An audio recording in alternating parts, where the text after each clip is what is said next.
Hello, ninth graders, and I am back for our second video of our 2.3 unit on pastoralism. Today we're going to be looking at causation and specifically the relationship between long-term versus short-term causes and effects. So our aim question for today is, what is the relationship between causes and effects, and how can I distinguish between short-term and long-term causes and effects? As a reminder, you should be taking your notes in your notebook using the Cornell Notes style. Please make sure that you are putting the lesson title at the top and also writing this learning objective at the bottom below where you put your name and the date. And so let's take a look at our learning objective for today. It says, I will be able to identify short and long-term effects in a text in order to create a causation mind map that illustrates the short-term and long-term effects of pastoralism on the environment. So if you need to take a second, pause, get your Cornell Notes set up, make sure you've got your key points, your main notes, your heading all set, and then we will get started. All right, I'm going to skip our warm-up because I'm assuming that you have done this in class already. So let's jump right in. So when we say the word causation, we are referring to the relationship between cause and effect. So what that means is causation is basically the idea that causes, right, actions or events lead to some sort of effect or even multiple effects. It could lead to a lot of different effects, like the results. So if we look at this picture down here, right, we can have multiple causes. So in this case, 3 causes that lead to an event, and then also multiple effects that come as a result of that event. When we are thinking about causes, we can also sort them into short-term and long-term. So what that means, if something is a short-term or a long-term cause and effect, it is something that has happened really quickly. So a short-term cause might be that you woke up late that morning, right? It can happen in one instant, but it can also happen throughout the time of someone's life. So something like 20 or 30 years could also be considered a short-term cause. Now the other kind is long-term. This is something that has happened over a long period of time. So like 50, 100 years, or even something that's lasted forever could be considered a long-term effect as well. So I don't know how many of us have heard the phrase of the straw that broke the camel's back, but we are going to look at the story of that camel, and his name is Alfonso. So you are going to hear the story of Alfonso the camel, and I want you to create this chart in your notebook, in your main notes section. You can do it however you want, but you need to make sure that you have a section for causes and a section for effects, and that you've given yourself some room to write them down, because as you watch and listen to the video, you are going to fill in the chart with as many causes and effects as you see and hear in the video. Again, try to write down as many as you can. There is no limit. You should try to fill those boxes. The only thing is you may have slightly less effects, and that's okay, but you should try to fill as many causes as you possibly can. All right, let's jump in.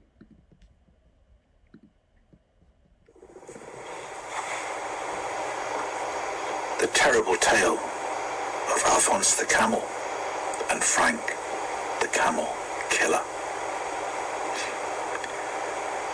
Once upon a time there was a camel called Alphonse. For various reasons relating to an unfortunate accident during his birth, the camel had severe back problems. This was not the end of his misfortune, however, because he had an evil, exploitative owner called Frank the Camel Killer, who regularly overloaded his camels before taking them on painful and totally pointless round trips up and down mountains on his way to deliver goods to his customers. These customers, shockingly, were completely indifferent to Frank's frequent and gross violations of the rights of camels, and they found Frank and his antics at least vaguely amusing. Well, one Friday, Frank had just finished loading up Alphonse and his poor, exploited fellow creatures for yet another painful and totally pointless round trip up and down the mountains. He had piled and piled and piled up goods onto Alphonse's back and was taking a break and reflecting smugly on his handiwork chewing a straw. On a whim, he decided to add the bedraggled straw he had been chewing to Alphonse's load. Alphonse groaned obligingly. He eyed his owner with disgust. He keeled over and died of radical and irreversible back collapse.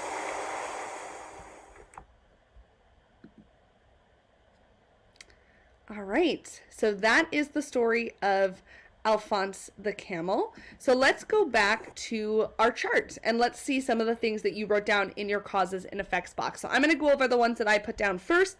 You can feel free to add them, or if you see some other ones that you had already written down, good job. So for my causes, I wrote down that Frank took the camels on pointless trips up and down the mountains. That was a cause. He also overloaded his camels often. I also wrote down that Alphonse was born with a back defect and that Frank threw a straw on Alphonse's back. For the effects, I had less. I wrote down that Frank's customers found his treatment of the camels amusing and that Alphonse died. That was also an effect. So now we are going to look at long-term versus short-term. So I'm going to go through and I'm going to sort my causes and effects into long-term and short-term.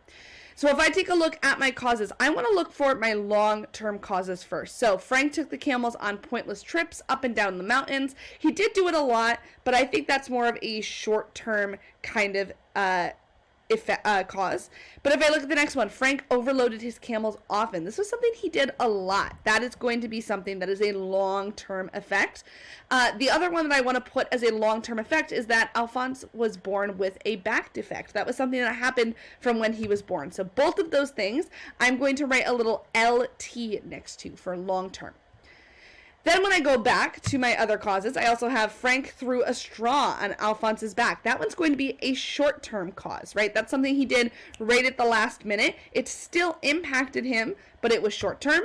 And like I said before, Frank took the camels on pointless trips up and down mountains. That's going to be a short-term cause. Now if I look at my effects, Frank's customers found his treatment of the camels amusing. That is going to be a short-term effect, right? This is something that they've just started doing. It's not a long, super long thing. And lastly, Alphonse died. That one's going to be a long-term effect, right? He is dead. He's gone now. So that is going to be something that's going to last for a while. So here are my labels that I just used, LT for long-term and ST for short-term. I want you to go into your notes in your table and go ahead and label your causes and effects with an LT for all the ones that you think are long-term and an ST for all of the ones that you think are short-term. So feel free to pause the video, go do that in your notes now. All right. And now it is your turn. So you are going to read the text about pastoralist impact on their environment. As you read, you should still be annotating for the author's claim and looking for any significant evidence. But then you are also going to need to find a partner. So one partner is going to read and annotate for long and short-term causes. They're going to write those in their margin notes where we usually put our Cornell notes. And one partner is going to read and annotate for long and short-term effects. So one person's going to do causes, one person's going to do effects, then you're going to come together and you are going to share your notes and make sure that you have both causes and effects on your text. All right, that is it for today's video. Good luck, and I will see you guys in the next one. Bye.